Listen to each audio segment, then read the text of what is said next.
Hello, I'm Katherine Seltner, host of EWTN Pro-Life Weekly, welcoming you to EWTN's coverage of the 45th Annual March for Life in Washington, D.C. I'm joined by my co-host, Father Joseph Mary Wolf of the Franciscan Missionaries of the Eternal Word. Welcome, Father. Great to be with you this morning, Catherine. It's an exciting day. Yes. It was 45 years ago the Supreme Court ruled on the case Roe versus Wade, legalizing abortion in the United States. And while abortion advocates may have thought the issue was settled in 1973, they were very wrong. Because if anyone were to look onto the streets of Washington, D.C. today, or onto EWTN television, they will notice the tens of thousands of young pro-lifers marching through our nation's capital in peaceful protest to that tragic Supreme Court decision. We march for the youngest of our kind, for the child who cannot march for herself. We march in honor of the 60 million unborn lives tragically killed by abortion. We march for life today, and we are honored you are joining us for our extensive coverage. Throughout our coverage, you will notice a counter on the bottom of the screen. This counter will use the latest statistics to calculate how many worldwide abortions have been performed since the start of this broadcast at 9 a.m. Eastern. It's a clear reminder why this issue is so important. Lives are at stake. And because this issue is so important, Father Joseph, will you please lead us in prayer? Yes, let us ask the Lord to bless our broadcast this day. In the name of the Father, and of the Son, and of the Holy Spirit. Almighty God, Jesus, your Son, taught us to call you our Father. For you are the Father of us all, unborn, infants, children, people young and old. You have given us all a dignity that must be respected, loved, and cherished. Bless our broadcast this day, we pray, filling them with your Spirit, so that the chorus of thousands of voices gathered for the March for Life may move the hearts of many in our nation and throughout the world to see, to hear, and to understand your great love for each one of them and for everyone. Through Christ our Lord, amen. Our Lady of Guadalupe, patroness of the unborn, pray for us. Amen. In the name of the Father, and of the Son, and of the Holy Spirit. Amen. Thank you, Father. That is the only way we can truly start our coverage on this day. We need the Lord's grace and blessing, and He's ready to give it. Absolutely. Yes. We have an exciting lineup of interviews, discussions, and speeches with pro-life leaders planned for you, followed by the Rally for Life on the National Mall, where President Donald Trump will address the crowds via a live satellite video. And we will march with the marchers up Constitution Avenue. This day, you know, Father, as I mentioned, this marks a tragic day, a tragic anniversary, and yet it is a day filled with such joy and optimism, isn't it? I know you see so many young people and their enthusiasm, so there's kind of two elements to this, right? There's a sad anniversary, Right. and yet what we are celebrating is life. Yes. And really, we're not here to point fingers at anyone who's had an abortion. We know the tragic circumstances that often surround that sad decision. But we're here to invite people, our nation, the world, to a better life, to a happier life. Love saves lives. That's the theme, right? Yes, it is. That is the theme. And I love the theme, Love Saves Lives. Right. And it points to the fact that just the pregnancy resource centers in the pro-life movement and how it is the pro-life movement that is reaching out truly to women in need and being there for them. And how love, whether it is through supporting a friend who's in a crisis pregnancy or, you know, deciding to choose adoption or what have you, love truly can literally save lives. And really it's the pro-life side that is the pro-choice side, because it's giving women the choice to choose the better option, the choice to love, to welcome the lives growing within them. Absolutely, and each life is so important. You know, I mentioned the Rally for Life that'll happen a little bit later, closer to noon today. One of the speakers includes Pam Tebow, who is the mother of MLB and NFL star Tim Tebow. And her doctor was telling her to abort her child. But look, he ends up more than healthy. He's incredibly successful, smart. Heisman Trophy winner. Right, all of that. Exactly. So it just goes to show, you know, if we truly do give them the choice to choose life, all the beauty that can follow with that.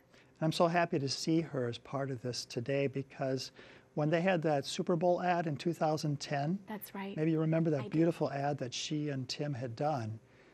5.5 million people, I think, said they thought again about abortion and their stance on abortion. And we're hoping that people tuning in will maybe rethink their stance today. We would not be able to do our complete March for Life coverage without our two incredible correspondents who are out on the ground today.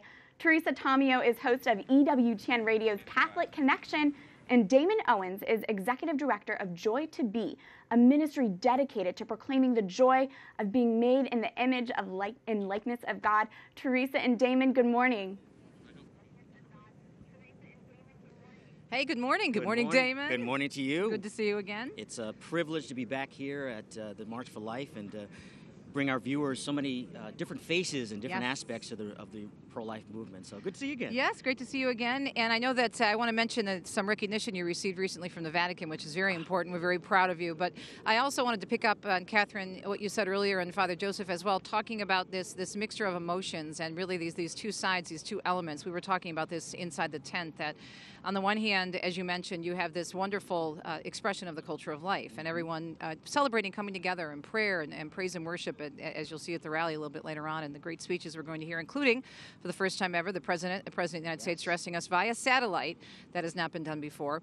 But then, Damon, you were mentioning earlier, especially in your work in the pro-life movement, there is another side of this, correct? I think that's what's beautiful about the coverage, is that we're going to show elements of this pro-life movement that really don't get the light of day, not that many of them do anyway, but we've got a culture of life, those organizations that are dedicated to building up and maintaining and curating what's important and why we do what we do. But there's also those who are on the front line really combating the culture of death. So it may look like a little slingshot going back and forth between things, but in reality it's a diversity of what we are fighting against, but also more importantly what we're really building. Yeah, what's so powerful for us out in the streets is to see the different groups from all around the world, and we're going to be interviewing one of my paisans from Italia, Dr. Silvia, who's here from his pro-life group, and of course we have representation from Germany and Austria and Australia and from all over the world, and it's just so encouraging. Africa, Uju Ikiocha was here last year. I'm not sure she's going to be here this year or not, but so to see the universal church in action in the pro-life movement is quite moving. Now, I do want to let our audience know, our listeners on radio and of course back in the studio, I'm sure you're aware of this, but you received quite an honor from the Vatican, so we're very proud. And am I pronouncing it correctly, the Benemerenti Award? Oh, this is Italian. You should have knocked that right out. Benemerenti. Benemerenti. That's what it is. Sorry. For good service. It was a wonderful and still an unexpected surprise from Pope Francis for good service, or work for almost 25 years in marriage and family. Again, I thank Archbishop Chaput for his wonderful recommendation, and that'll be the other end of this weekend in receiving that back in Philadelphia. But it's supposed to be, as Archbishop Chaput says, an encouragement for all ministry, for all lay ministry, that the Holy Father is watching, and that he acknowledges what all of us do, not for those awards for sure, I never knew it existed, but very much that an encouragement like every good father does. I know you and I have been doing some radio interviews leading up to this, and I was asked yesterday by our friends at Sacred Heart Radio, one of our affiliates, why am I marching? And my response was, a few years ago when I was speaking down in Florida doing a pro-life event, a woman gave me a beautiful stone carving with a verse from Proverbs chapter 3, speak up for those who cannot. And I have it on my desk in my home studio, and I see it every morning when I go on the air, and that's why I'm marching. I'm marching for those who can't speak for themselves, whether it be the unborn, whether it be maybe the mother or the father associated with an abortion, and has not yet been able to come to healing, to Rachel's Vineyard, or go to confession yet for that. And we encourage them to do that. As Father said, this is not condemnation and judgment. This is all about love, and that there is forgiveness. But I really just feel in my heart, especially for the women, and I know so many of the women in the Silent No More Awareness campaign, that we need to speak up for those who don't feel they can speak for themselves. Why are you marching? Yeah, I'm marching really for the solidarity. One of the privileges of broadcasting today is certainly not our opinions, which are fun in the first opening, but the people we get to share with the all world. Groups. The groups, the individuals, those who work in the small towns, big cities, those who work really in their own cover of calling, and bring them together to see just how beautiful and diverse this culture of life is that we're curating and building, but at the same time how urgent this really ending of the culture of death that's here. And part of what you had talked about also in the tent this morning were the real impacts of abortion, right? Yeah. So we're going to go back and forth between the great beauty of what we're building and also the reality of what we're dealing with. We had some interesting statistics this morning as well. It's a new study, and I talked about it on my show earlier this week about women and their post-abortion situation in terms of the emotions and the struggles they go through. In this new survey, 1,000 women surveyed, 66% said that when they were having the abortion, they knew it was a mistake, and the majority of them also said that they were pressured to do so, that they actually had the abortion because they felt they had to make someone else happy. So where is choice in that? But we'll be talking about that this morning, and also all the great pro-life groups. We've got some great high school students from New Orleans. We've got the Catholic Daughters already here. We're going to throw it back to you in the studio, and it's going to be a great day. It's sunny, and it's going to be a high of 50, so it's a beautiful day here in the nation's capital, right? Oh, looking forward to it. All right, throwing it back to you in the studio. Thanks, Teresa and Damon. Yes, it does look a little bit warmer today than it has been in the past. Yes. And Father, you know, we are covering this extensively on EWTN, on this network. Can you speak to us, as someone who knew the network's foundress well, Mother Angelica, what did the pro-life movement mean to her? I know that she interviewed Nellie Gray, the founder of the March for Life. You know, this morning on Morning Glory, I talked about 1987. And I remember that day very well. I worked in engineering at the time, and Mother said to us, our small little crew, we're going to go 24 hours a day. At that time, we were 6 hours a day. And we're going to cover Pope John Paul's visit to the United States in its entirety. And her idea was that you just present the entire event from beginning to end. Let it speak for itself. Let the Pope speak for himself. And that's why I think this is so important, too, why it's important to Mother. You let the event speak for itself. We're going to give you the entire day. And one of my favorite parts is listening to the different speakers and learning from them. Absolutely. It's so beautiful. And it is such a joyous event. I'm thinking back to last year. I had the chance to be at the Supreme Court. And as I was leaving, I ran into old friends from Florida. And it was just this joyous, it was almost a little preview of heaven, it seemed like. Just this joyous occasion, reuniting with people from all across the nation. But yes, this is an important issue to EWTN. And the pro-life issue is one that is covered not just in January during the March for Life, but throughout the year, every week, every month. Doug and I are going to be doing the San Francisco Walk for Life. We also cover the Canada Walk for Life. And it's something that you see this in other cities now, that they are taking up the charge too, to bear witness to life. Yes. And so we're happy to see that grow. And it has grown a lot, the March for Life. Nellie Gray, as I mentioned, was the founder of the March for Life, and she started it on the one-year anniversary of Roe versus Wade, and it was smaller then, but it has continued to grow. It has not died down. It is clear this is an issue that is not settled, and there is that hope. And then just to see the young faces out there too, and kind of the future, just brings all the more joy. So Mother and Nellie, they were just two pillars, two strong women that had this conviction about what needed to be done for the good of our nation, the good of the world. And thank God for them, right? Yes. Like those who would say, well, women don't really have the influence they need to. Well, look at Mother Angelica, look at Nellie Gray and the impact that they had. Absolutely. They were together in the live show in 1994. I think it was the early 90s, we began to cover the March for Life from beginning to end. Incredible. And I remember when I would go to the March for Life, we'd be marching down the street and, oh, there's the EWTN camera. And it would often be the only camera that was there. Sometimes other networks will pick it up for a little bit, but really EWTN is the only one that covers this, like you said, from start to finish. And I think it's beautiful. It does speak for itself.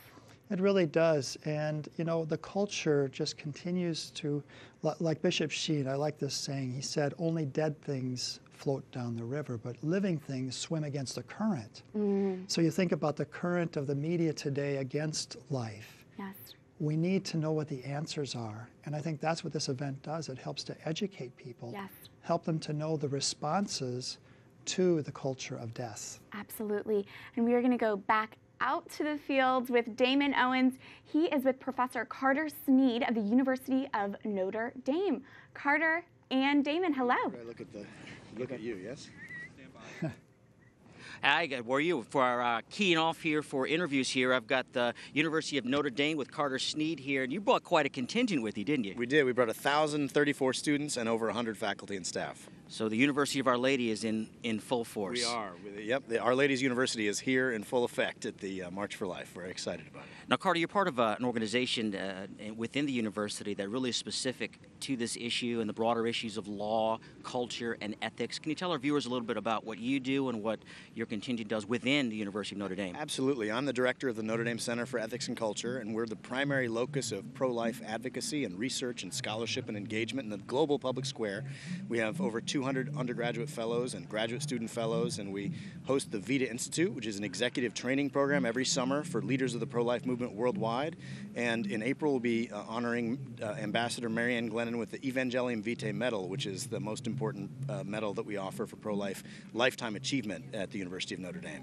That's beautiful. And how would you describe, I guess in a short way, not only the purpose, the meaning, but really the vision of what that institute and of your organization is doing within Notre Dame and also for the broader pro-life movement? Yeah, absolutely. Our main purpose at the Center for Ethics and Culture is to share the richness of the Catholic moral and intellectual tradition, which is in conversation with all other traditions, not just Catholics, to try to bring about a culture of life and to bring about genuine appreciation for authentic human dignity and human freedom and the common good. And we do that through scholarship and teaching. We do that through public engagement. We do that through student formation and mentoring. And we support the university's efforts to hire great Catholic faculty as well.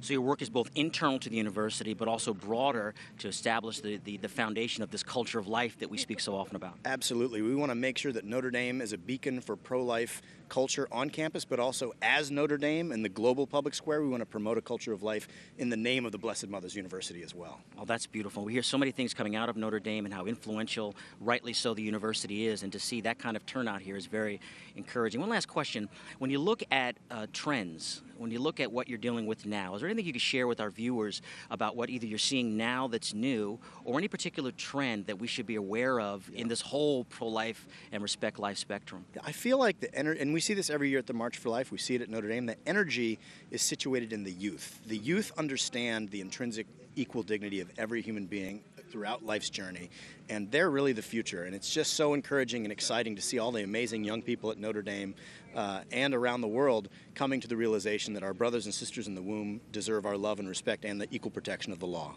There it is. There you have it. Our Lady, University of Notre Dame. What I love about it is both the scholarship that's done behind the scenes to support this culture of life, but also the zeal to show with 1,000+ students to come down here for the March for Life. Thank you so much for being with us. Carter Snead, University of Notre Dame. And back to you guys. Thank you, Damon and Carter. And I want to give a small little note. I had the opportunity to participate in the Vita Institute that Carter Snead runs at Notre Dame. It was so informative and it was so cool because it was truly, they brought pro-lifers from all around the world. So I got to turn to someone who lives in Poland. What's the situation going on there? Turn to someone who lives in Africa. What should we know about there?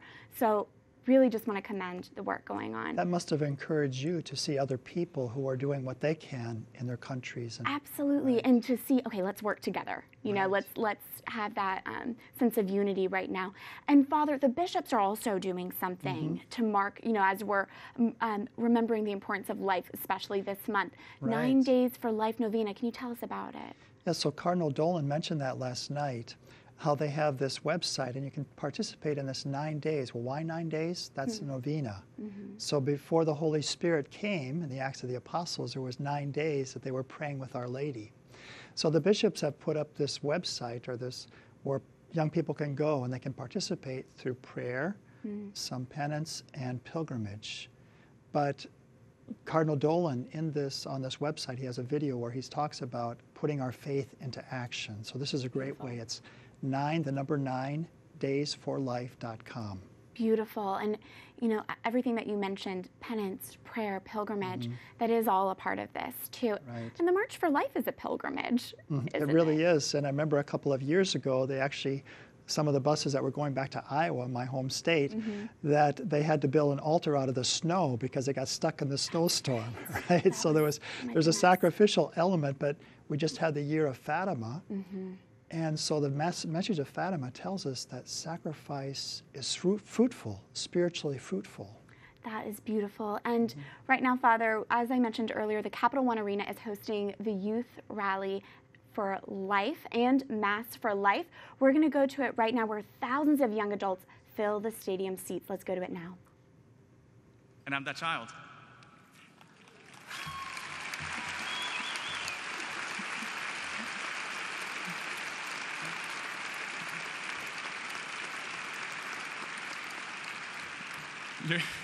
you're probably thinking either, man, this is incredible, or you're like, dude, this guy is like totally straight up, shamelessly copying Father Mario's homily. But I promise you, this is my story. This is my story. My mother was told to abort me because I would be born with birth defects and that I wouldn't make it a year after birth. But she chose life because she chose love. And here I am. And actually seated next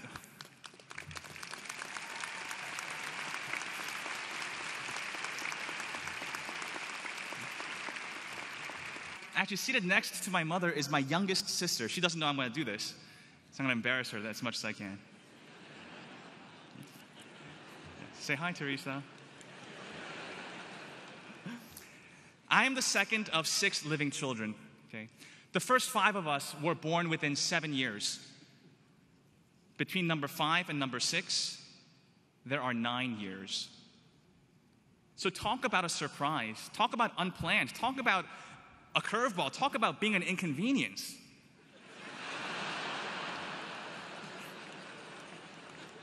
But my parents chose life for her too. They chose life for her too. And I'm thankful for them for that as well. I'm thankful to them as well.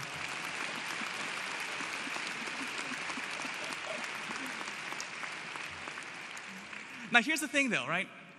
It's not like my parents right now the Mass for Life happening at the Capital One Arena. As I mentioned, thousands of pro-lifers are filling the seats. But we're going to go out now back to Teresa Tomeo. She is with a few different groups, including a group from Illinois and a group from New Orleans. Truly people from all over the country. Yes, that's right, Catherine. It's so much fun for me because I get to see some old friends and make some new friends here. And this beautiful, beautiful woman here I met last year when I spoke actually at her high school where they held one of the conferences in which I was involved for the Women in the New Evangelization. This is Lila Benoit from Chappelle High School in the Diocese of New Orleans. You have 2 lovely ladies with you, and one of whom I know because she worked my book table, the sweetheart that she is. Yes, she did. This is Allison and Jacqueline. And so tell us about your experience coming here and why you wrote the girls here. Well, we have 62 girls from Chappelle High School here on the march, and we have over 500 youth from the Archdiocese of New Orleans. And for me, as a principal, it's so important to expose our girls to the pro-life movement. We have an incredibly active pro-life club at school, and we have so many who wanted to come up here to our nation's capital to stand up for life. And it's so inspirational to see them. So when did you arrive? We arrived Thursday morning. And how's the experience been so far? Amazing. I'm so glad that I got this opportunity to come here. What does it mean to you to be here in terms of what it says about your faith and your belief in the pro-life movement? Well, it's really awesome to be here because I'm a big supporter of the pro-life movement, and it's just inspiring to see so many people come out to support the same movement that I have so much faith in. How did you learn about the pro-life movement? In addition to, I know that you have a great Catholic high school, but what was it that helped foster your beliefs in the pro-life movement? My parents, definitely. The school that I attend, we're so lucky to attend a school that is so passionate about this movement, and I couldn't be happier to be here. Great. Well, we're glad you're here. Good to see you again, and good to see you again. And safe travels back to New Orleans, beautiful city. I'll be there in July with my husband speaking at a diaconate conference, so we're looking forward to that. And now we go over to the state of Illinois. We're kind of going north a little bit, and this is Valerie. Valerie, tell us about your beautiful ministry and the young ladies you have with us. Well, I'm here to talk about the Window to the Womb project, which is a project at our high school where the students have the opportunity to view a live ultrasound of a baby in the womb. And a couple of these girls here have been to the project. We've done it 4 or 5 years now, and they had an opportunity to witness it just last year. And your name, honey, and what is that like for you to be involved in this? My name is McKenna, and being able to witness an actual human being, you've seen a woman's body, you've seen it grow, but to be actually able to see the picture of a baby and see it moving and see the woman's reaction when she sees her own child, it's very emotional, and I'm very blessed to have gotten that opportunity. So. And what kind of an impact do you think, if it had that much of an impact on you, that it has on other people, especially young people who have this window into the womb? I think everyone feels the same way. Just blessed to be a part of that as well. So. All right. Well, Valerie and ladies, thank you so much, and God bless you. And of course, thanks for coming all the way up from New Orleans, and wish you safe travels back home. Back to you in the studio. I love seeing their enthusiasm. Yes, it's great to see those young people. Father, we started this broadcast with prayer. You said Mass before we started our coverage. Prayer is so important and so pivotal to advancing the pro-life cause. I want to go now to a story that we aired recently on EWTN Pro-Life Weekly, where prayer and the power of perseverance helped to close down an abortion clinic, and that's just where this story begins. This Northern Virginia parking lot has been a regular meeting place for local pro-lifers for nearly 3 decades. The faithful would routinely pray here outside of the Amethyst Health Center for Women, an abortion clinic. The prayers and steps that followed led to a recent and radical transformation. People were here at least a quarter of a century praying, meeting with people and stuff, and then it was a tremendous intervention. This is probably one of the best examples of the encounter that Pope Francis talks about, where one of those people doing it had an encounter with the lady that owned this abortion clinic, talked to her, and then helped her bilaterally to make a decision saying, no, I don't need to be in this work anymore. And so then a group of people got together, bought her out. And my understanding is she's still kind of discerning getting into the church herself. On a November Sunday, the same Virginia parking lot is full again, but this time it's for a celebration. To me, it's like a miracle. Life wins. I'm so happy. This is still a leap of faith, and it is faith. It's faith that allows us to do this. The Diocese of Arlington, Virginia's Bishop Michael Burbidge blesses what is now the Mother of Mercy Free Medical Clinic. By the grace of your Holy Spirit, make this place a house of blessing and a center of love. The former abortion clinic has not only closed, it's been converted into a free medical clinic for the poor run by Catholic Charities. Starting this month, volunteer doctors and nurses will provide medical services for the estimated 8,000 local uninsured who are in need of care. What we're doing here, I think, is working from shutting down the abortion clinic and then the redemptive work of really helping families that are most in need. So it's a great example of the Church's commitment to solidarity, really loving your neighbor, not just helping your neighbor, loving your neighbor in a deep way. I hope that this story, this reality, is a great source of encouragement. Holy Mary, Mother of God, pray for us sinners. Bishop Burbidge reflects on the powerful role prayer played to make this pro-life vision a reality. I can't help but this to be a sign to them from God that, all those prayers, all those rosaries that you offer, calling upon the help of our Blessed Mother, they are never in vain. And God will use them in miraculous ways and at times you cannot anticipate nor expect. This is an example of that. God works in his own time. Things don't ever go as quickly as we want, but I think if we're really faithful to the mission of the Church, do it in a very dignified way, respectful of people, then over time people can change their hearts and minds. This healthcare center is a testimony to prayer and perseverance, because at the Mother of Mercy Free Medical Clinic, where death once dwelled, life now reigns. Of God, the Father, and the Son, and the Holy Spirit, come upon this facility and all who enter into this place and remain with you forever and ever. Amen. Those pro-lifers prayed outside that clinic for about 3 decades, and look at the fruit that it bore. I am so happy to say we are joined by a new guest, Marjorie Dannenfelser, president of the Susan B. Anthony List. Welcome. Happy March for Life Day. Thank you. Same to you. It's a big day. It really is. Now, many of our viewers are probably familiar with you because of EWTN Pro-Life Weekly, but for those who may not be, what is the Susan B. Anthony List? We are the electoral arm of the pro-life movement. So we're deeply involved in elections.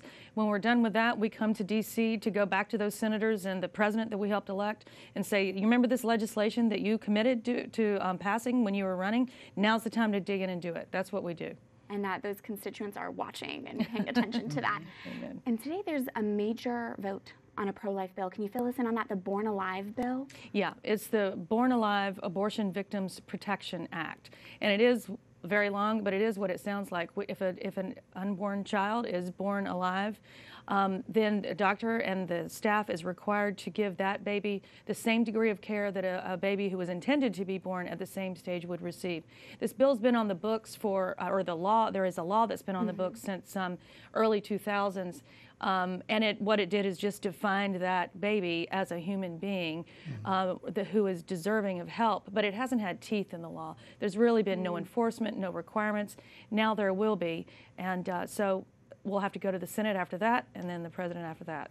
How likely? It'll likely pass the House, do you expect? Yeah, I believe it'll pass the House without question. The Senate, it's tough, but this is a vote that I really am anxious for these senators to take. I have no doubt about the administration's perspective on it. And the other vote, of course, that we'll see very soon is on that 20-week pain-capable bill in the Senate. Right, we're encouraging them to take up a vote, which this would ban abortions after 5 months. That's right, that's right. And that bill has been passed by 20 states. It was one of the 4 commitments that Trump made in his administration to sign that bill into law. Very deeply embedded in all of our Senate elections, so it has got a high degree of support and coverage. We think it'll be voted on in a week or so. What are some of the positive things that this administration has accomplished already? Well, the number one, and there's not enough. There are not enough ways to actually praise the confirmation of Neil Gorsuch, because no matter what we do, all those 20 states, wherever we go, if we don't have appellate, circuit, and Supreme Court that will uphold these bills, then it doesn't matter, and life is dead. That, number one. Number two, the Mexico City policy, which keeps our cash out of supporting abortion and promoting abortion in other nations, especially those nations that have pro-life laws. So we went from a Mexico City policy under Reagan and Bush that affected about $600 million worth of aid to now $9 billion of aid is affected. And we don't hear about it in this country that much, but I'm telling you, because we're a little bit of an island nation sometimes, but our friends in Africa and all these countries that have pro-life laws are deeply grateful that we have taken that money out of International Planned Parenthood and others to stop that kind of abortion promotion. Absolutely, and I do want to speak with you soon because President Trump is going to be addressing the March for Life, but before we get to that discussion, we're going to toss it back out to our field reporters.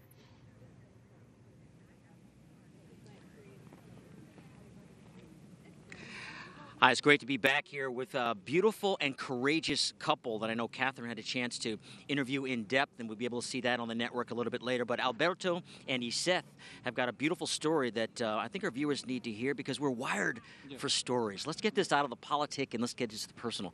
Tell our viewers a little bit about your story and your background. Yes, our story, we met back in college, and our story is from darkness to light. And unfortunately, back in college, we had premarital sex, and we had an unplanned pregnancy, and we made a big mistake. We were selfish, and we had an abortion. We knew we did a mistake, but it was something we were blinded by the world and what was going on. But through the years, we always knew we needed to heal our wound that we opened up.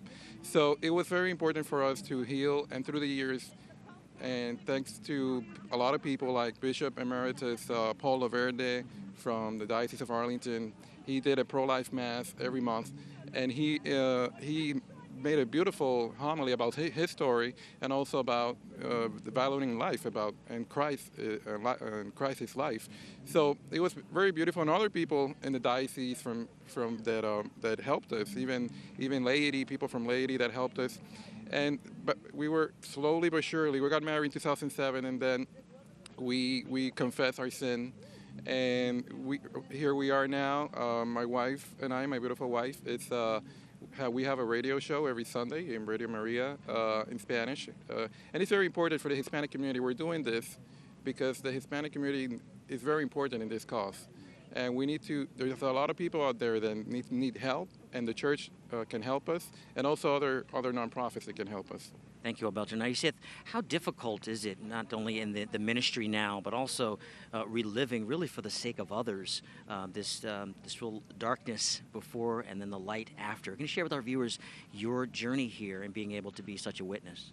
Yes, definitely. As a Hispanic mom, it's so important to me, to teach our children about, the culture of life, because this crazy word, I need to speak and teach them, that big mistake.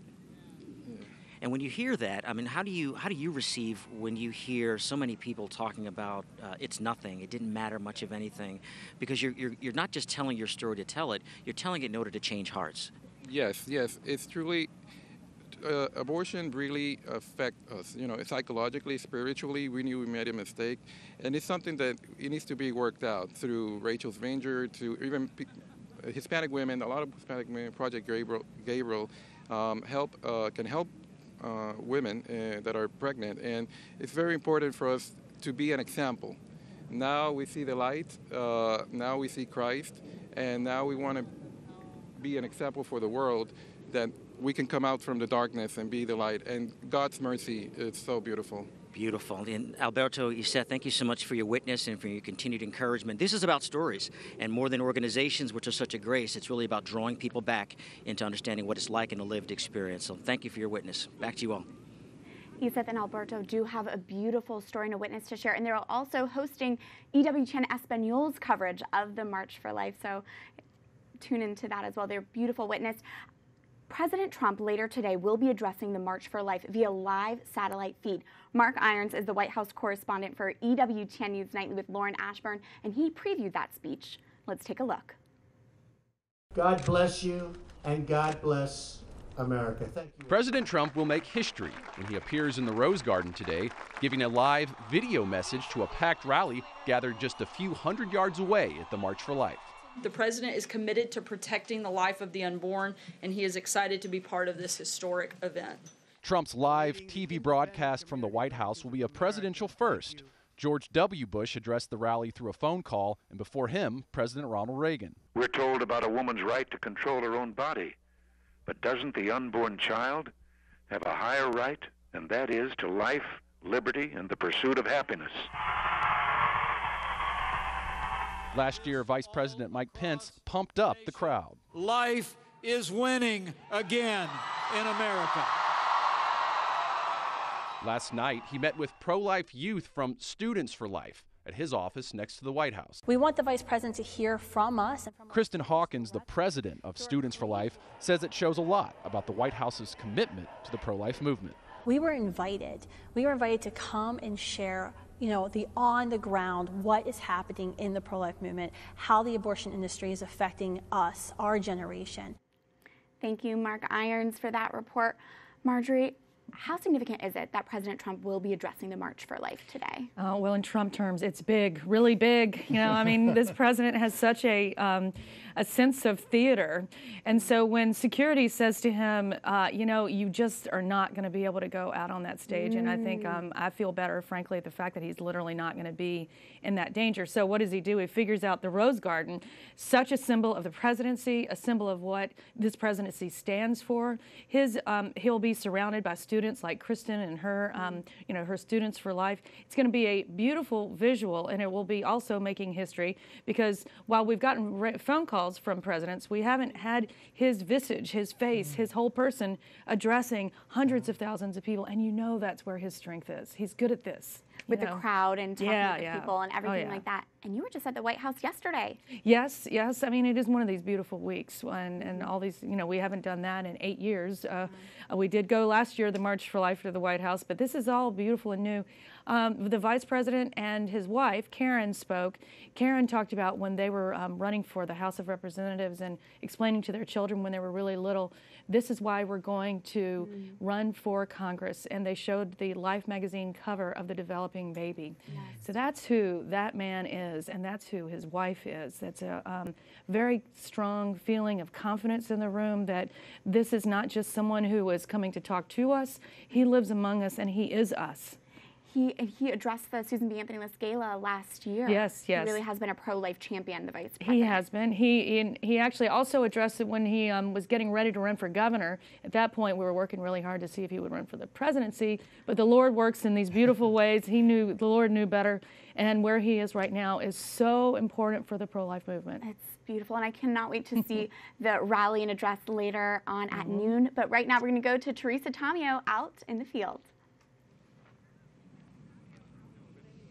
Well, give my friend Marjorie a big hug, will you, Catherine? Because she's on my show on a regular basis, and she's amazing, and I want to thank her for all the great work she does at the Susan B. Anthony List. You were talking about the president and his address via satellite today, and Marjorie was mentioning the Rose Garden, and I was thinking about what she was saying in terms of what that represents. So, of course, you know the rose was always something that Nellie Gray wore, and then always wore red. And then on the March for Life stickers that I have, Love Saves Lives, they have the symbol of the rose, and tonight they have the rose dinner. So it's all very, very fitting, and we're so excited about the president's address. I'm also excited because I seem to be hanging out with these ladies of the Catholic Daughters of the Americas an awful lot lately. I just spoke at one of their events in Arizona. I was a keynote with you, and you guys do great work. And please just tell us, Helene, a little bit about why you're here. You come every year. Well, I've been coming for more than 20 years, and we come here because it's a place for us to make a statement and to testify to the dignity of life from conception to birth. And it's very important for us to be here and to save lives. And who are the Catholic Daughters? Tell our viewers about them. They are 65,000 strong. Yes, our motto is unity and charity, which we do. We support the babies, but we also support the mamas and the grandmothers. So we work with all people. And that's how love saves lives, right? That's what we're talking about. That's our theme. And it's one thing, we were talking about this on my radio show with moral theologian Dr. Pia De-Slenny, who works in the Pregnancy Resource Center movement. And she was saying that's one thing, we have to be pro-life, but we also have to meet people where we're at, where they're at in terms of providing the need. And that's how love saves lives. Right. That's very true. And, you know, we think it's very important for us to pray, to have the vigils, to do the rosary, the chaplet. But we also want to educate our women and educate all those that we deal with to the sanctity of life so that they have a better understanding of it. And then, of course, out of all that spirituality comes the outreach, which we have so many activities, and I know that Sherry can tell you many of them that we're involved in. Yeah. So the 3 points are very important. Yeah. And Sherry, there was a new study that just came out last month that was talking about some of the pressures that women who decide to abort, what they go through. And none of it had to do with choice. Everything had to do with them not feeling that they had a choice because someone pressured them to have the abortion. They felt that they didn't have enough money. That's where you come in, right? Yes, we do. If in any way, if we can support these women and with their babies, of course, but also we look at the other end of life too, which I'm looking at really close here. Oh, no. You're only 35, like me. Very much. But we do help all stages of life. Yes, because we are pro-life from womb to tomb, from conception until natural death. Thank you, beautiful Catholic Daughters of the Americas. Good to see you again. I'm sure I'll bump into you on the speaking circuit at some point, but just important work, and we're going to be talking a lot about that this morning in terms of meeting the women and the families where they are at in those pregnancies if they, for some reason, feel that they can't bring another life into the world. We're here to tell them that you can, and here's why, because you have help and you have support. So we'll be talking with Chris Bell from Good Counsel Homes and some other folks from Pregnancy Resource Centers and giving you all this good news here, promoting the culture of life right from the field. So back to you in the studio. Thank you, Teresa. Beautiful witnesses. Again, it's so great to see all these faces gathering together. Marjorie, the pro-life movement, you know, you work on it throughout the whole year. You've been working on this for years and years and are a champion with the pro-life cause. Each week on EWTN Pro-Life Weekly, we have that call to action, which is a way to motivate everyone to get involved. Why is that so important? I believe with every fiber of my being that if we develop a habit of activism, a habit of collapsing those distances between DC, the media, and your living room at home, that is what changes everything. We were talking at the break about what Susan B. Anthony List is very involved in, door-to-door activity. 1 million homes visited last election, over 1 million homes. That is a group of people who has a habit of activism on the most important and fundamental issue that exists. Without that right, nothing else can happen. It's the essential American character also that when there is a human rights violation, that activism is it is not literally written in the Constitution, but it's assumed in the Constitution. It's our form of government that invites us in. The only reason that we're able to talk about these beautiful gains, we have a president addressing us from the Rose Garden, is because of that habit that the pro-life movement has of getting engaged. When we don't get engaged, there is an immediate effect. The cause suffers every time. When we're actively engaged, we see what we are now. But we are on a precipice. We cannot proclaim victory. So truly, that activism now is more important than it ever has been before. Now's the moment. And what are some practical ways that people can? I know that this is a very important issue for so many Americans. In fact, it affects their vote. And so you showed that in the last election by your involvement. Yeah, the question how is vital, because if you don't know how, you can't do it, right? So the link that we provide every week on Pro-Life Weekly provides an immediate and active involvement in an issue that matters right now. And that issue changes every week. So staying on top of it is vitally important. I talk to senators and congressmen all the time, and I know, and we try to check and see how, what actually affects you, what gets through to you, what really matters to you. And what we're doing at Pro-Life Weekly is right on in terms of what they say matters, hearing from people back home directly to their offices. It really makes a difference. Absolutely, and that's prolifeweekly.com. People can go to that. Check it frequently, because as you said, it does change week to week. And this week there are 2 alerts. It's that to encourage the House to pass the Born Alive bill to protect survivors of abortion, and to put pressure on the Senate to take up a vote on the pain capable. Yeah, go there. I mean, otherwise they won't know what you think. And I have the feeling everybody watching today thinks something very strongly, has a very strong opinion. So express it and make a difference. Absolutely. And another, one other idea that came to mind is even through social media. I know the Susan B. Anthony List does a beautiful job of putting videos out, graphics out, just getting the word out and engaging with our friends and family on the digital scale. Today, even on the day of the March for Life, if you can't be in Washington, D.C., you can still participate. Go on Twitter, say why you are pro-life, and use the hashtag #WhyWeMarch. And it's a positive, uplifting way and a concise way to get that pro-life message across. It really is. That forward button is really not very difficult to find. I can always find it. And it takes 2 seconds to share something really profound and moving to somebody that you know. Exactly. You don't know how that can change someone's mind. And I know sometimes the digital world can get sometimes hostile with different conversations, but you can also put ideas out there and be peaceful and just promote life in that way. And I always say that truth has a buoyancy about it. It always comes to the surface. It may be buried for a time, but it eventually is going to rise to the surface, because that's reality, right? That's what truth is. Oh, that's so true. It's written right here. And all it needs is a little bit of an echo chamber, right? Absolutely. And the bishops, Father, as you were mentioning earlier, that novena, they have that website, 9 Days for Life. 9daysforlife.com. So 9, the number 9, daysforlife.com. The other thing, if you don't mind me, just a little bit of advertisement. If you live in Ohio, Florida, Indiana, or Missouri, we right now have people going door to door to engage in who is the next senator from those states. Each one of those states have pro-abortion senators who have fantastic challenges. We have got to have a buffer in the Senate. We just lost that Planned Parenthood vote by 1 vote. Right. Okay, so we need to pack it. Votes make a difference. We'll be right back with you, Marjorie. But first, we're going back to Teresa Tomeo, and she is with the Silent No More awareness campaign. Teresa, tell us about this group. Well, Catherine, I'm sure you know this familiar face right here, the lovely Janet Morana, my co-host on the Catholic View for Women, also on EWTN Television. She's also the host of Defending Life on EWTN and the co-founder of the Silent No More Awareness Campaign. And one of the voices that needs to be heard, the voice of the men and the women who have had abortions and regret those decisions and want to speak out about it. Janet, how long has Silent No More been in existence? Well, Georgette Forney and I of Anglicans for Life developed the campaign in 2002, and of course we held our first events in January 2003. And more men are getting involved. Absolutely. Men and now grandparents of aborted babies, they're regarding their part in that. Some grandparents knew of the abortion, took their daughters, and that were aborting their grandchild. We have now siblings holding signs that say, I mourn my aborted sibling. And the whole extended family, aunts, uncles, cousins, everyone has been affected. When you think about 60 million babies since Roe v. Wade and how the impact of that, the shockwaves, as your new book says, and also just the fallout from so many areas and in so many areas of our lives. And I know you brought a special guest with you today. This is Pam. And Pam, you have an interesting story to tell. Share a little bit of that story if you could.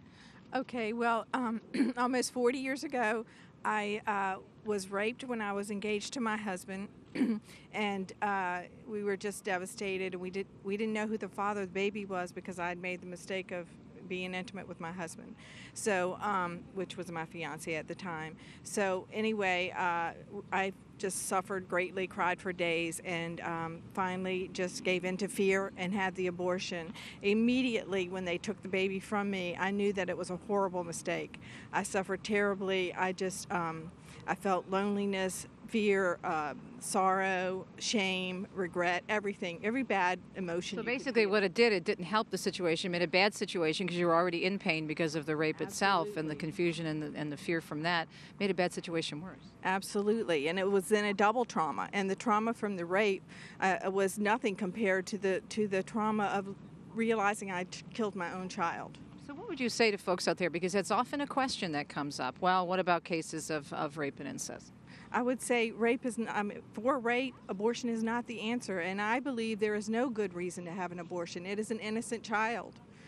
Yeah. That's right, and that's what the church teaches, that every abortion is intrinsically evil. But thank you for your courage and for speaking up. And you're a new member of Silent No More. How long have you been involved? 11 years. Oh, great. So not so new. Thank you for your witness. And Janet, good to see you, and we'll see you back on TV. Back to you in the studio. Really important, though, to get these voices out there, because what you hear in the world is so different from what you hear from the women and men in the Silent No More awareness campaign. And make sure, of course, we've got the Supreme Court coverage coming up of all their testimonies later in the day. EWTN and News Nightly is going to be there covering their testimonies from the Supreme Court. Back to you. Absolutely. Thank you, Teresa. Those voices are so important. These are women who have been there. They've experienced abortion, and they are here to say it's not worth it. No. I love those ladies. Absolutely. I just love them. They're so important. And they're so courageous, too, in sharing their stories. As Teresa mentioned, they'll be gathering at the Supreme Court. Jason Calvi from EWTN News Nightly will be reporting from the Supreme Court, so we'll get that full coverage there. Good. Marjorie, what does the March for Life mean to you? Wow, it's a great question. I go because I'm totally selfish. I need that stuff that I get from that march. Right. I think the biggest demographics there are grandmothers and kids. And no offense to us in between somewhere, but I really think that is true. You know, conception to natural death, there's a logic there, obviously. I marched when my mind was first changed on this issue when I was in college. I came and I marched the opposite direction of the March for Women's Lives. I had my own poster, you know, equal rights for unborn women, and I'm not really sure why I was doing this. I was just so like, I'm not going to take this anymore, so I got my sign out, and they're all walking this way, I'm walking this way, and I can't repeat the comments that were shouted at me as I carried that sign, but it was, I think I knew I needed to be there in the same way I know I need to be at the March for Life every year. It's just, my children and I talk about it sometimes.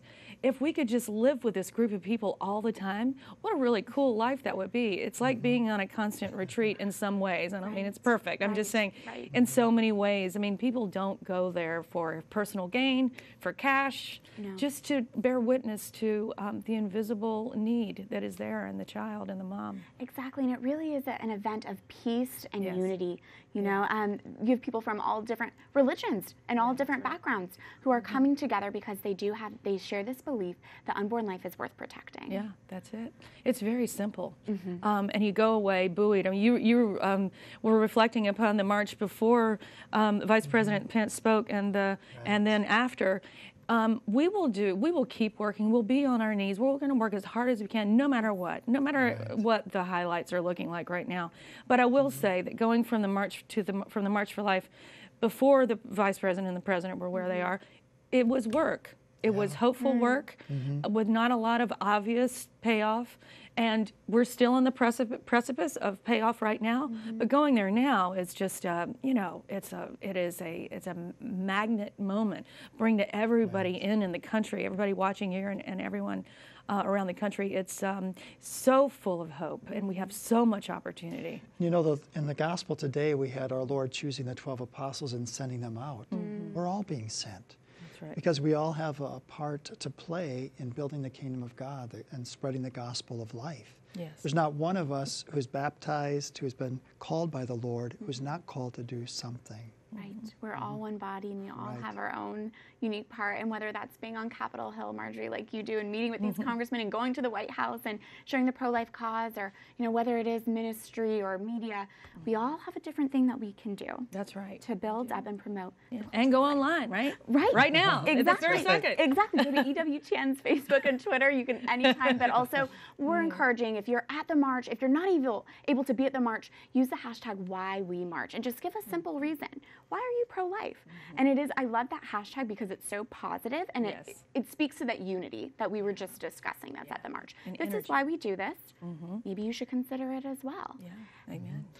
Yeah, and I think young people too have such ingenuity that they have new ideas of ways to be able to reach people in social media. Yeah. I think, Catherine, you're an example to us too, being involved with your Pro-Life Weekly show. Maybe you could talk a little bit about why that's important to you. It was such a blessing of an opportunity. I'm honored to be working on this project, Pro-Life Weekly, truly. And, I will say, going to the March for Life as a student and going to the rally at what was then the Verizon Center, that helped me become more confident in my pro-life views. And I think that's another reason coming to the march is so important, because you're surrounded by tens and tens of thousands of people who are saying, no, I believe the same thing you do. Because I think a lot of it too, we're not gonna be able to change the culture if we're too afraid to speak about our pro-life beliefs, whether that's online or whether that's person to person. And so I think coming to these events helps to build up that confidence so that when you're in those situations, you have a little bit, you're not as scared because you know you're not alone. I always think too, absolutely right. I always think too about all the other successful human and civil rights movements that have marched on Washington that were worthy movements. You can think of them. Well, suffrage was one. Obviously, Martin Luther King had his own. And what that always does is that does exactly what you said, that unity of purpose, that drive, invites the Holy Spirit in with all those people. It buoys us as we move on to the next step. Absolutely. Marjorie Dannenfelser of the Susan B. Anthony List, thanks so much for being a part of our live coverage. It was great to see you, and we are now going to go to Damon Owens, who is outside at the march. Yeah, as we're watching the crowds come in, we're starting to hear sounds of the filling in from the stage, and we're joined by my good friend, a good friend of the network, Father Augustin Torres, and from the CFRs, of course, founded by Benedict Rochelle and Father Andrew Apostoli, whom we grieve with you as well. Father's also the executive director, founder of Corazón Puro, Pure Heart in Spanish for you non-Spanish speakers, and Latinos por la Vida, Latinos for Life.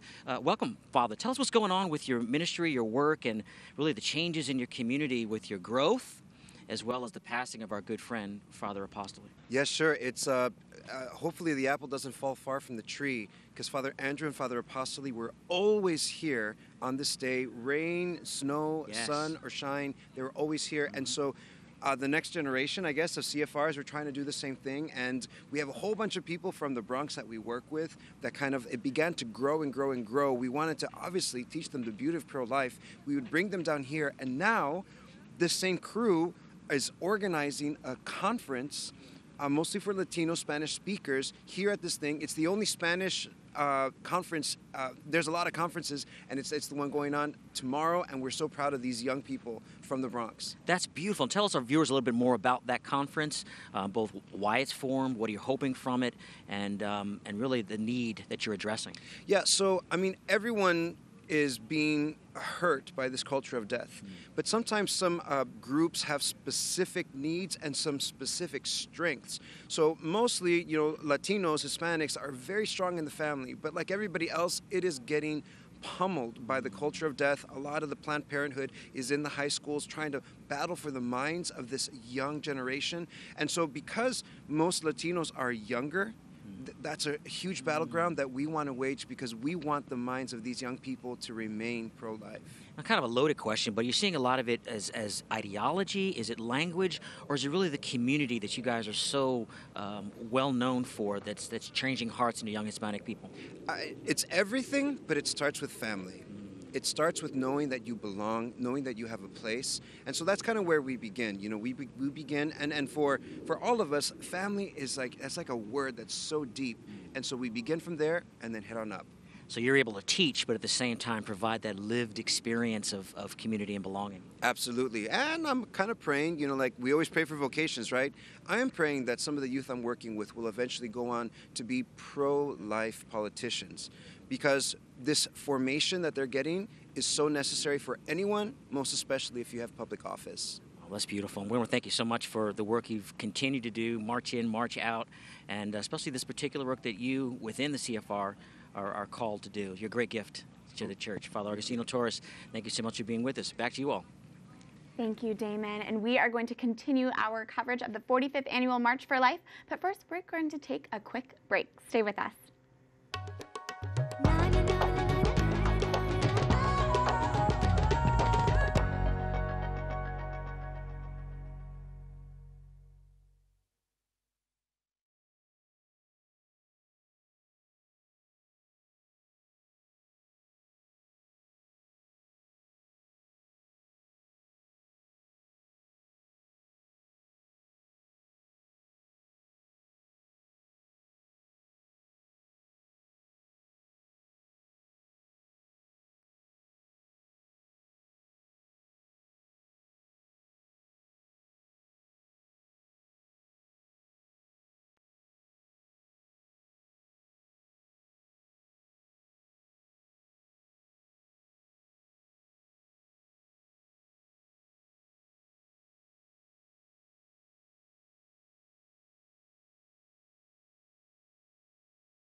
If you are just joining us, welcome. My name is Catherine Seltner, host of EWTN Pro-Life Weekly, and I'm here with Father Joseph Mary Wolf of the Franciscan Missionaries of the Eternal Word. And we are joined by film producer Jason Jones and longtime pro-life advocate. Thank you. Thanks for being with us, Jason. This is my favorite show. I get to be on my favorite show. Excellent. It's a privilege. What are you thinking this 45th Annual March for Life? What's going through your mind this morning? We are almost there. You know, when I got in my car coming over here, this March for Life, and I think you may have to be here. I don't know, maybe people are getting it from the news. I don't know, not the mainstream news. As I was getting in my car heading over here, we have the president for the first time ever broadcasting live to the march. We had Students for Life of America invited by the Vice President of the United States to the White House yesterday.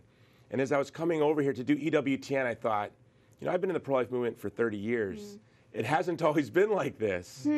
And this is really the fruit of decades of work from pioneers.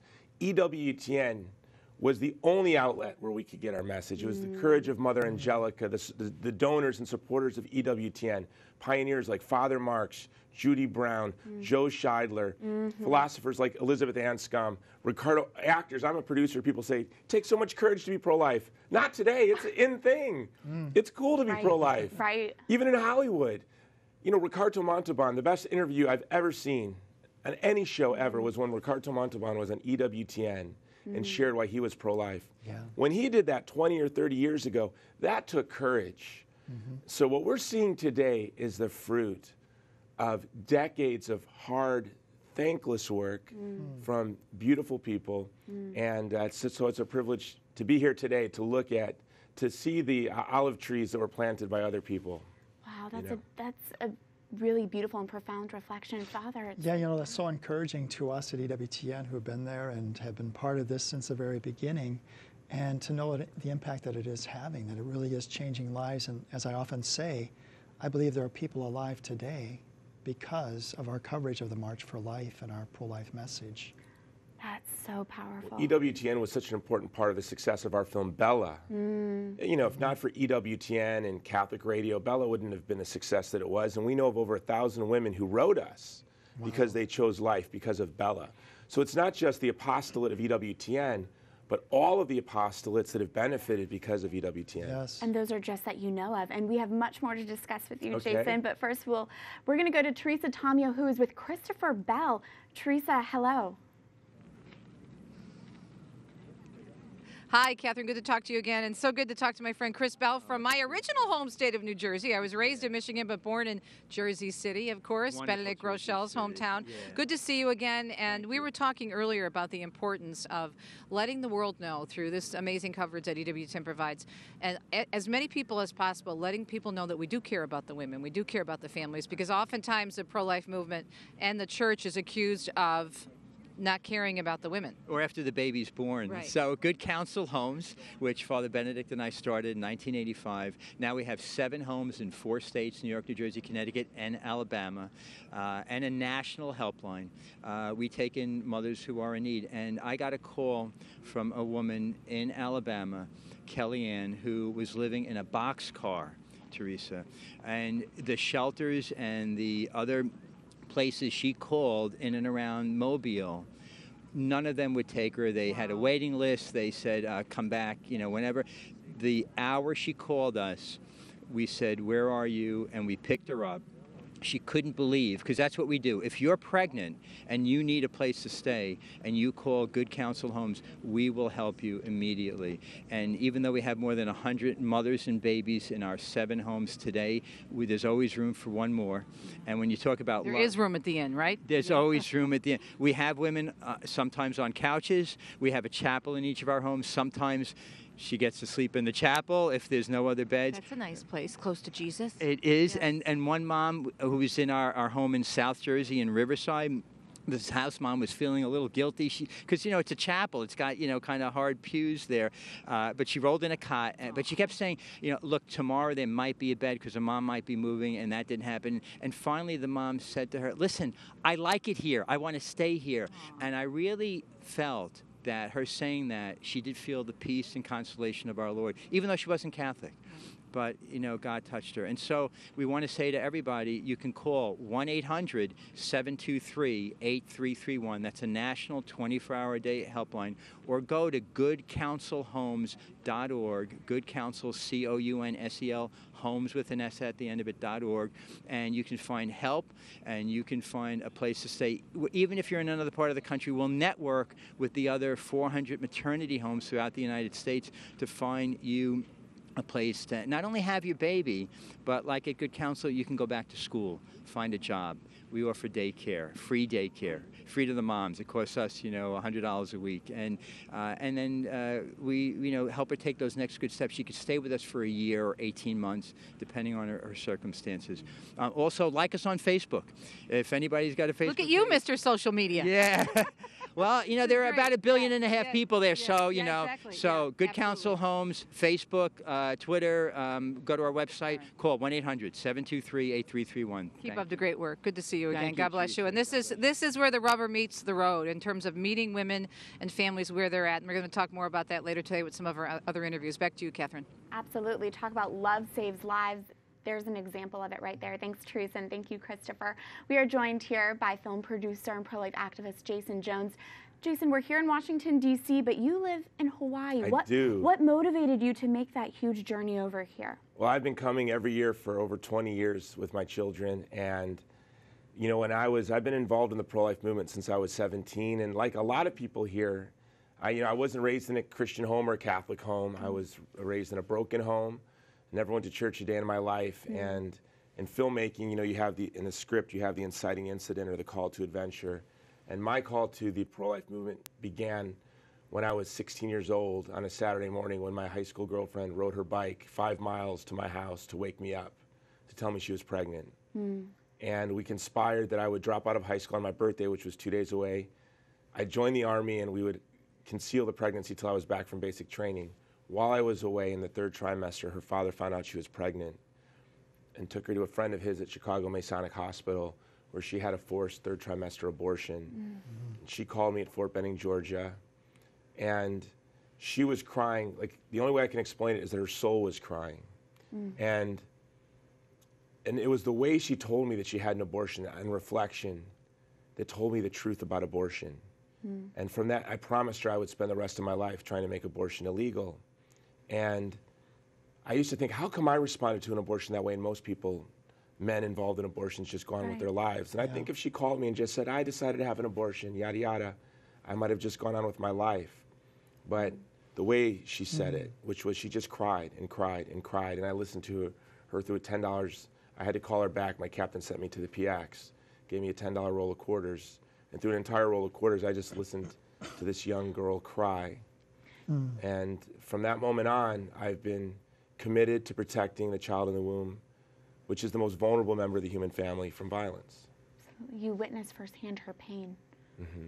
And you felt the loss too. I think this is an important point, that men too, fathers, are affected by abortion. Yeah, and I felt like a failure. You know, I was raised in a broken home. My parents were teenagers, and I never have any. They were divorced before I was 1, and my mom was married a couple of times. But I just, as a young boy, my earliest memories, I remember just daydreaming about what a good father and husband I would be, that I would protect my family, that I would protect my children. And so my response to this teen pregnancy was, now is my chance to start a family. Now, if I had responsible adults, they would have taken us. We would have put the child up for adoption. We were 2 reckless children.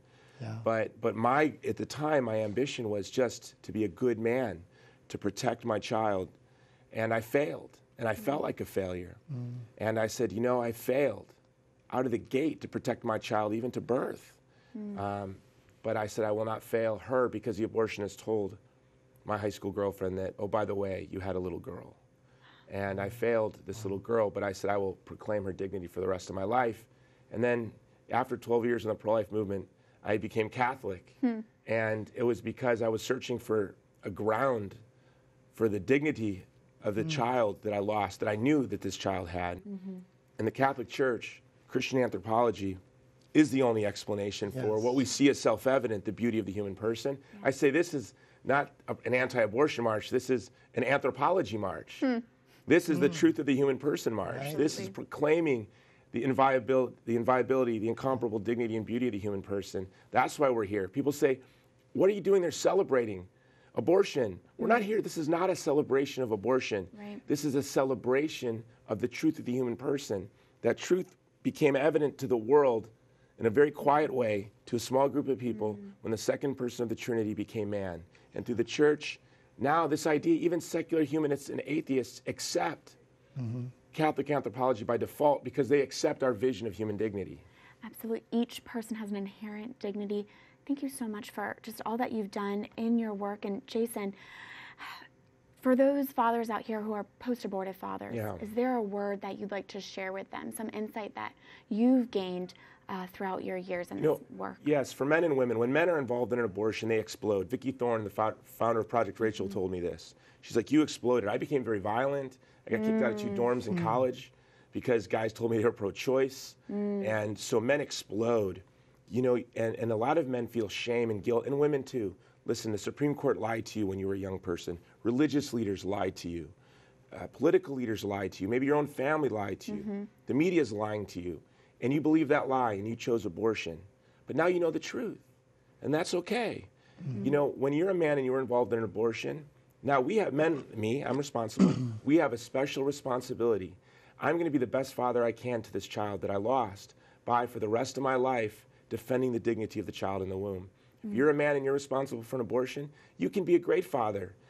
You know, when you're a man and you're responsible for an abortion, you say you're pro-choice or you vote for a pro-choice politician, you betray your pro-abortion politician, you betray your child again.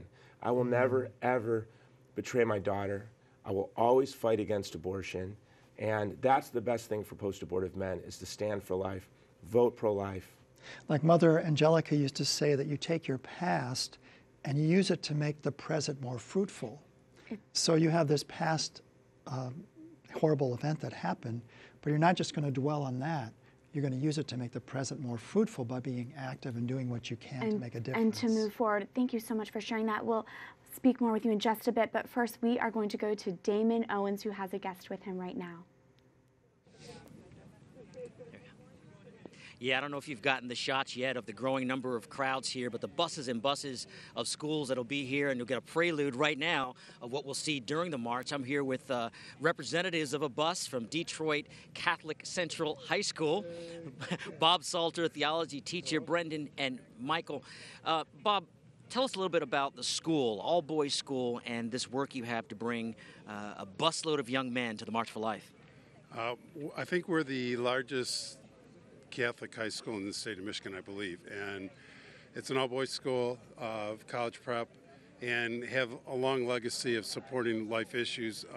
It's a highlight of our school year every year to come to this, and the school rallies around it in the way that we talk about it, and just make it, it's not just a unborn issue, it's an issue of respect for humans and respect for women, and that's how we're trying to treat it at CC.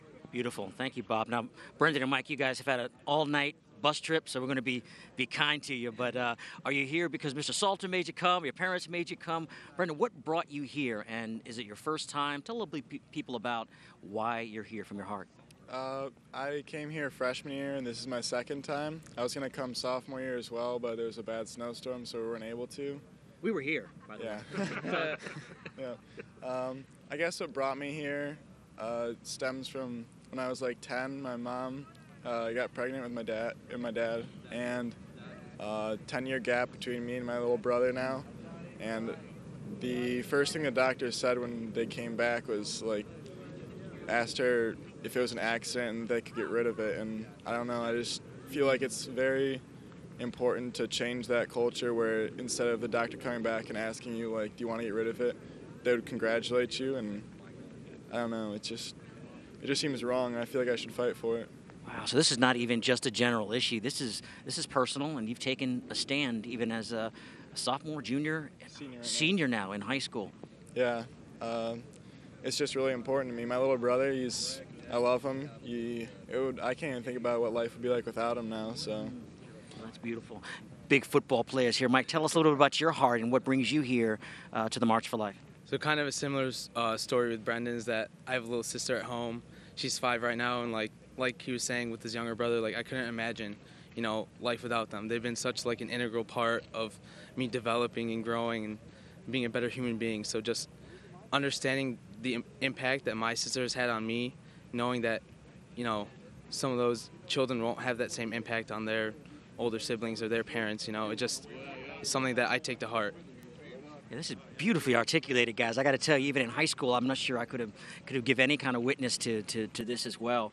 Well, if you had a word of encouragement, Brendan or Mike, to the young people that may be listening, a word of encouragement about not only why you're here, but why in high school you should be taking this issue personally and a sense of urgency. Do you have any quick word for viewers, young people like yourself who might be viewing? I think that high school you start transforming into adult starting freshman year, so beginning then. It's just important to start making your own decisions and sticking up for what you believe in. Beautiful. Mike? Kind of basically what Brendan was saying is that if you have like an opinion, if you have a belief, you should be acting on it, not just sitting on the sidelines, doing your active part to basically do what you can to make change happen. How's that encouraging for young men who've not just taken an issue, but young men who really stood in the gap for what they believe in? You guys are a great witness for young people around the country. This is why this march is so beautiful and encouraging. You're going to hear him sing later. Thank you, Damon. Thank you, Damon, as we continue our coverage of the 45th Annual March for Life. And we are joined in studio by film producer Jason Jones. Jason, you traveled from Hawaii, and you were just sharing with us how an experience last weekend all the more made you appreciate life. Last Saturday, I was doing research on my next book, which is on the great political philosophers of the 20th century and their response to genocide, democide, and total war. And my wife called upstairs and she said, "The garbage truck is coming. Did you take out the trash?" And I'm thinking, no. So I run downstairs and I race to beat the truck and bring out the trash cans when my phone vibrates. Ballistic missile threat. This is not a drill. Seek immediate shelter. And when you live in Hawaii, you expect this. We've been prepared for this. It's like living in Iowa, tornado warning. You're not shocked. So I thought today's the day, and we have a plan. And a plan is to get around to the other side of the Waianae Mountain Range in 10 minutes and then into this cave called Makua Cave. With your children? With my family. Yeah, this is our plan. Right. It's been our plan for 2 decades. And we did the plan. But we got onto the other side of the mountain in 10 minutes. As I was racing to Makua Cave, I thought of something that Fulton Sheen said and then something Mother Teresa said. Fulton Sheen said in 1978, he said, Roe v. Wade became inevitable on August 6, 1945. Because on August 6, 1945, when we dropped an atomic bomb in a civilian city center on Hiroshima, we said as a political community, there are no limits to the use of violence. And Mother Teresa said that the fruit of abortion is nuclear war. And so I'm known as an anti-abortion activist or pro-life activist, but I've been writing for almost 2 decades on total war. I've authored 2 years ago a plan to abolish strategic nuclear weapons, which are different than tactical nuclear weapons. Strategic nuclear weapons are weapons that are used to do nothing but cause terror. You drop them on civilian city centers. And one thing I hope we take away from what happened in Hawaii last week is as Catholics, because if it's not us, it's going to be nobody, because it was only people like Fulton Sheen and Elizabeth Anscombe that had the courage to stand up to Truman and say this was a mistake. What we need to do now is work to abolish strategic nuclear weapons. We need to work for strategic missile defense. We need to take the guns that are being pointed at every civilian in the world, and we need to put them down. And for our viewers who haven't been following that news story, a false alarm, a false alert was sent to Hawaiians. It was. Last weekend. There was no missile coming, but for about 40 minutes, Hawaiians thought there was. And so during that time, it provided an opportunity to cling closely to those that you just love and cherish and to appreciate their life. Yeah, and I think it's those kind of moments that really clarify everything for us, right? The value of human life, to cherish every moment that we have, to cherish those that are with us. It clarifies those things. It was hard to get parking at Mass the next day, I can tell you that. I bet people were just reevaluating. And the problem was it was Saturday morning, and we go to confession on Saturday at around 11. I was like, could they have attacked us like at 1? Right. Let us get our soul clean. Right. We're going to go to Teresa Tomeo now, who has a guest with her. Teresa, hello. Hi, Catherine. Just chatting here on the set out in the field with Damon and so many wonderful people that are gathering around and talking about people making a difference. I love interviewing our young people and someone that may be very familiar to, if it's not our viewers or our listeners, how about those who follow us on social media and our various news sites? You do such a great job at that as well. But we have Caroline Bortal with Church Pop, which is a really cool resource that EWTN has for news and information. And you're here. And you're walking and marching for life. Yes, I am. All right. My first year. Congratulations. Yes. So what do you think so far? I love it. It's so great to see so many people that I know from social media here. And it's great to just be around so many different types of people. Now tell us about Church Pop for our viewers who may not be familiar with it or all that familiar with social media.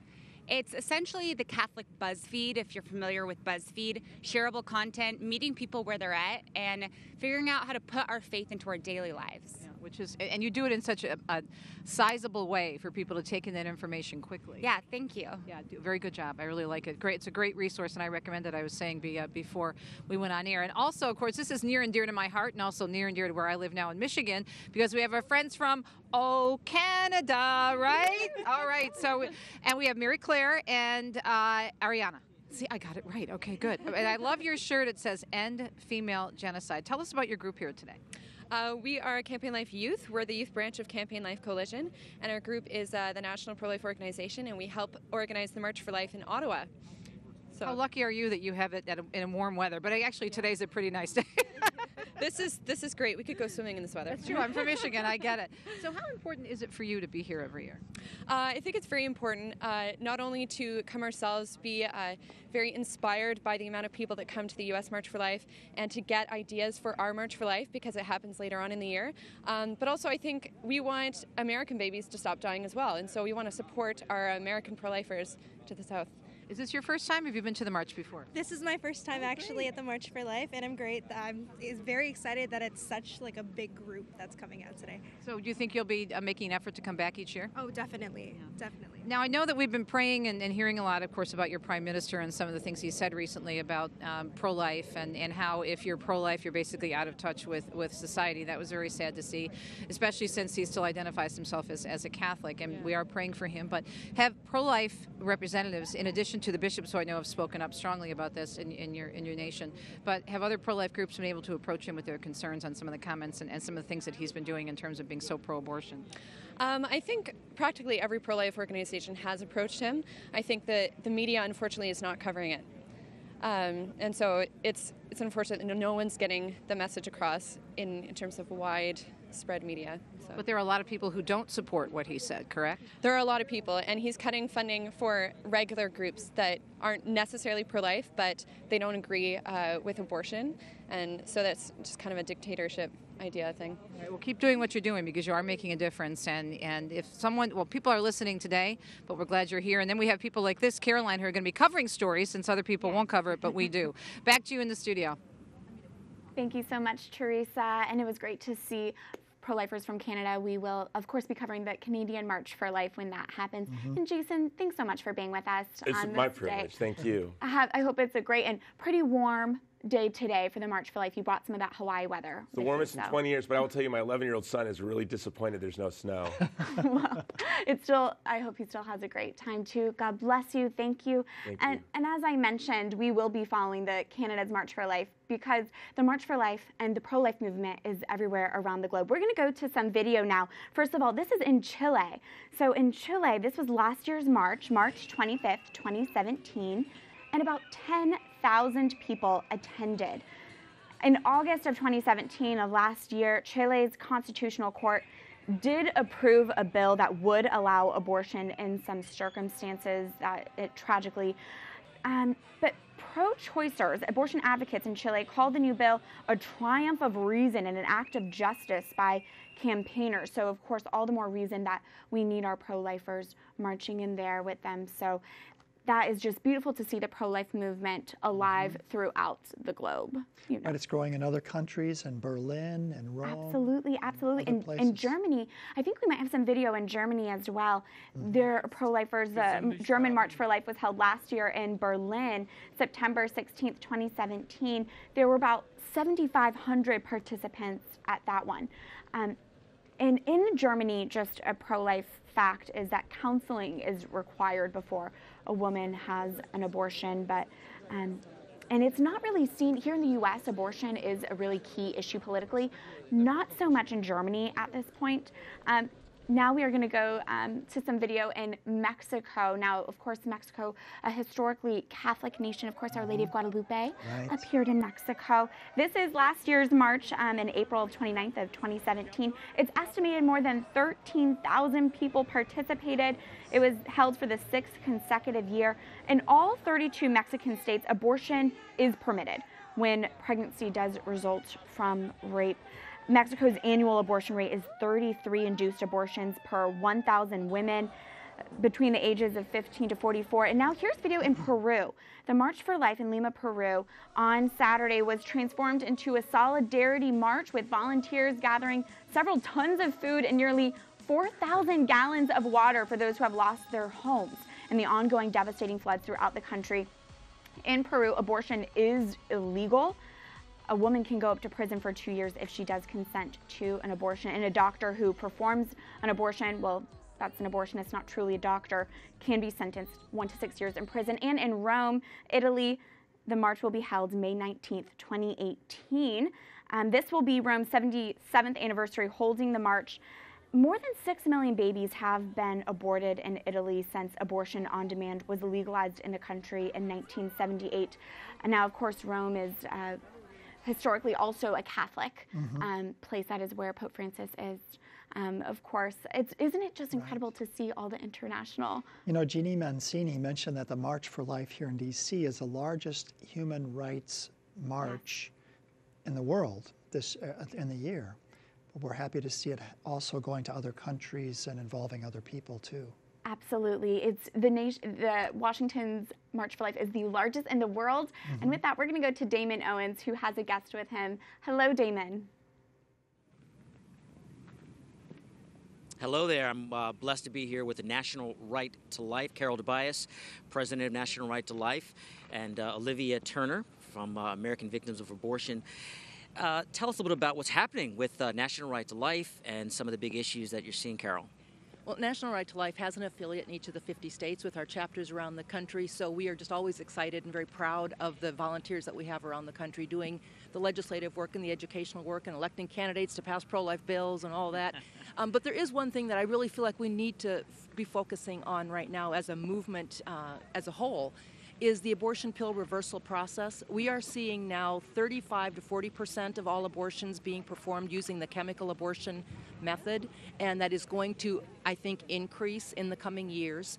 And we know that many of those happen even before 4 weeks, the first month of the pregnancy.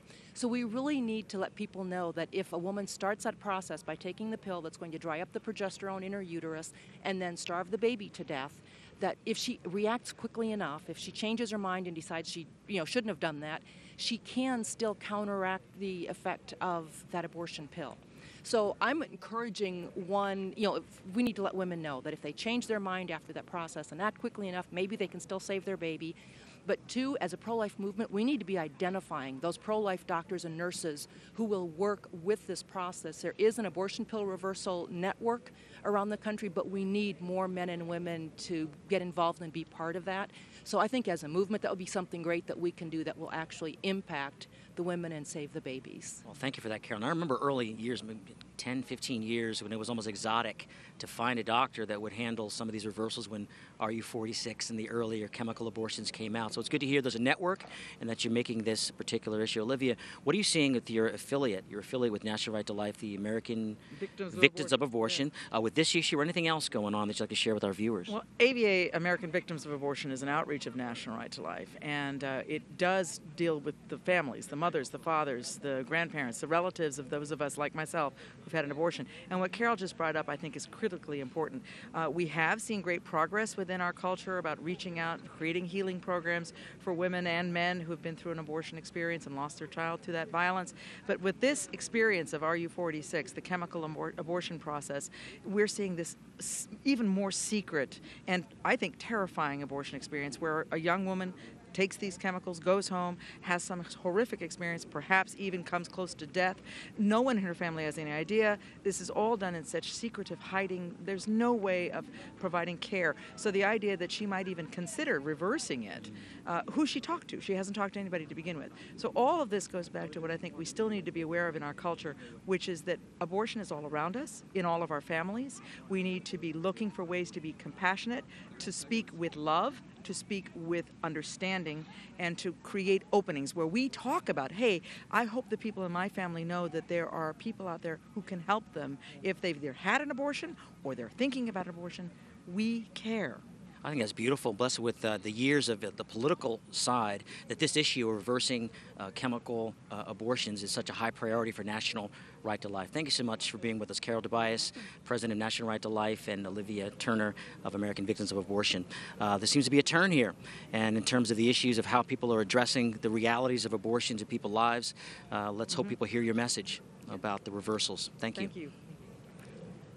Thank you, Damon. And joining us in studio now is Star Parker, the president of the Center for Urban Renewal and Education, also known as CURE. That's right. Star, Yes, thanks so much for being with us on this day. Oh, I'm excited to be here. So I've been so honored to have known you for the past few years in your work in the pro-life movement. For our viewers who aren't familiar with your work with CURE, can you give us a snapshot as to what you do? Well, I started CURE because I found out the long road that the answer to poverty is freedom. It's personal responsibility. It's not a welfare state.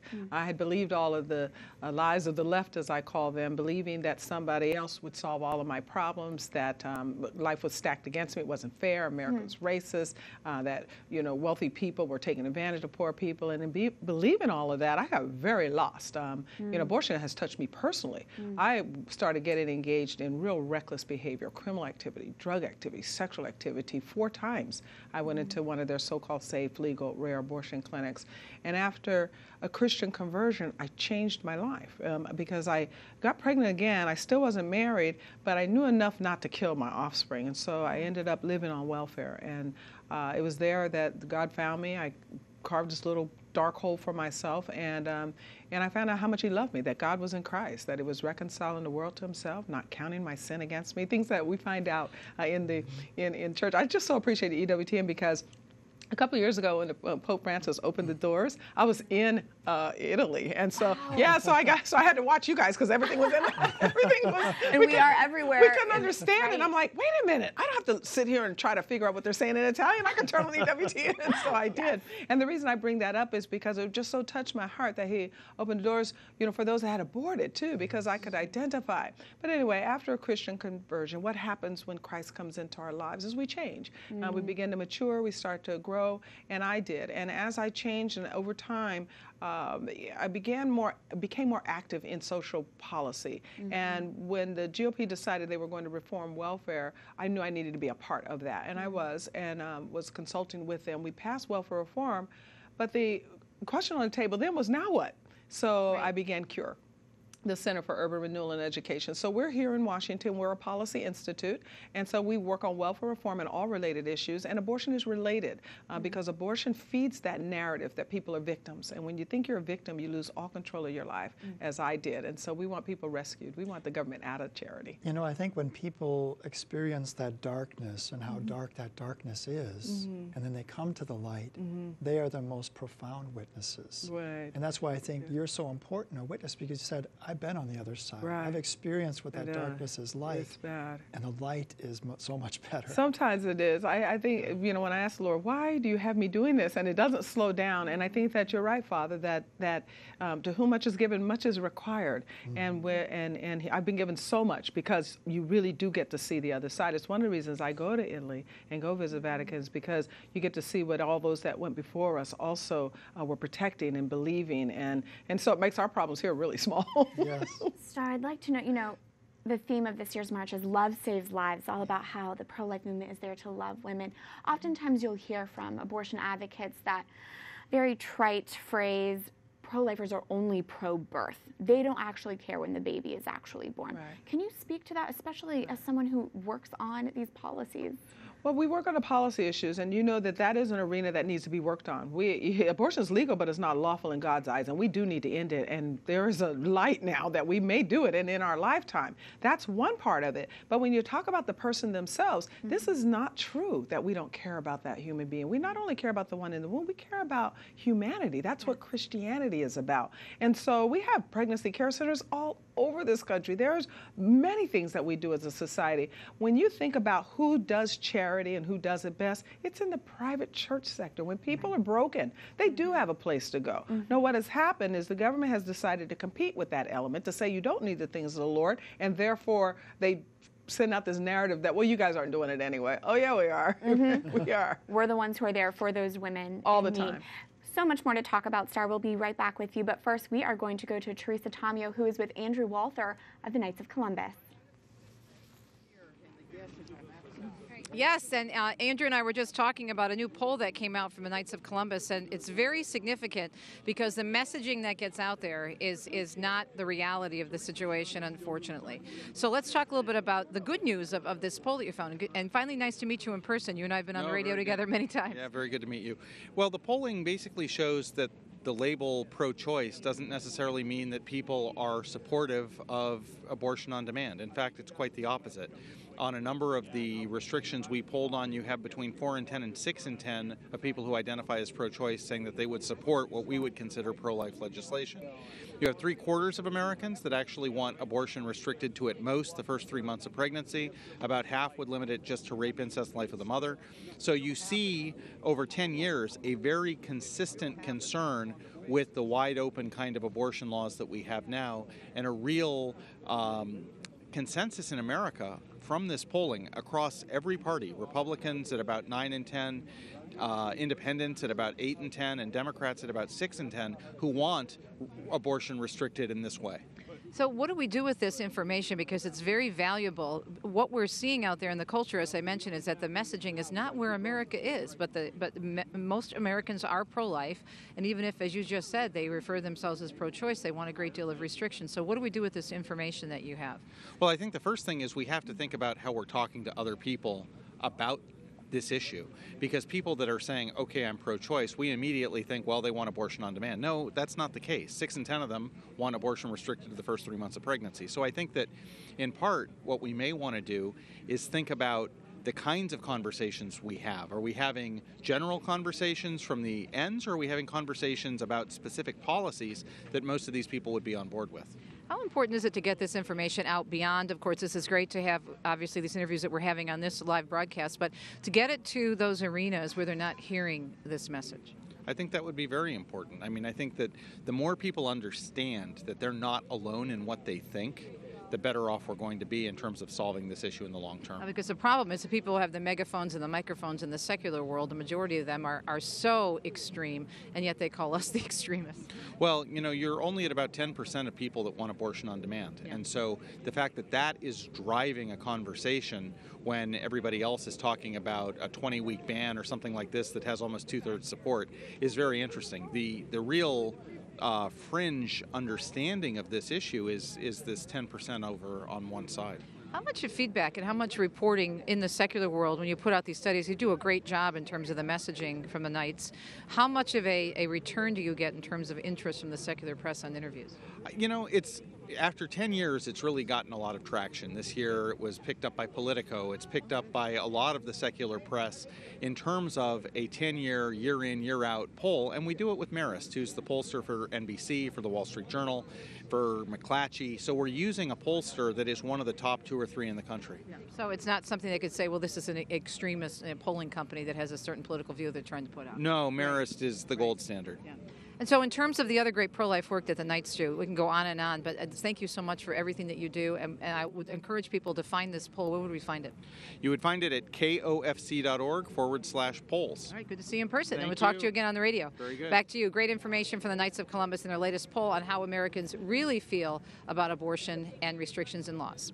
Absolutely. It should give us even more confidence to move forward in our pro-life views. Thank you, Teresa and Andrew. And we are here in studio with Star Parker, president and founder of CURE, Center for Urban Renewal and Education. Star, we were speaking a little bit over the break, and I'd like to discuss it now for our continued coverage.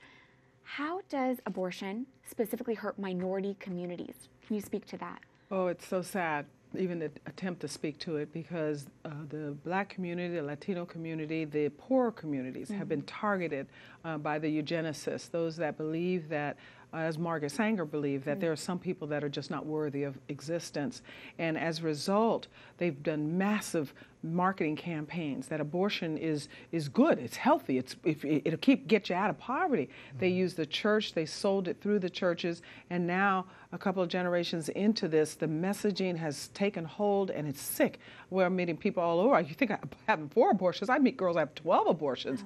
Wow. It has taken hold to the point that people believe it's just an extension of their sexuality. They've bought this lie that they don't even have control. They can't control themselves, you know, and in not controlling your sexual impulses, marriage has collapsed. Right. So Black marriage life moved from 70% of Black adults married in the 50s to only 30% married today. Marriage has totally collapsed. And when you don't have a marital household, the security of a husband married to the mother of his children, the children get lost. And so now we have 2 generations of lost. They just irresponsibility has taken hold. So now the Black community is #1 in AIDS, #1 in abortion, #1 in welfare dependency, #1 in illiteracy. It is just devastating us. So we need it to end, and we need it to end now.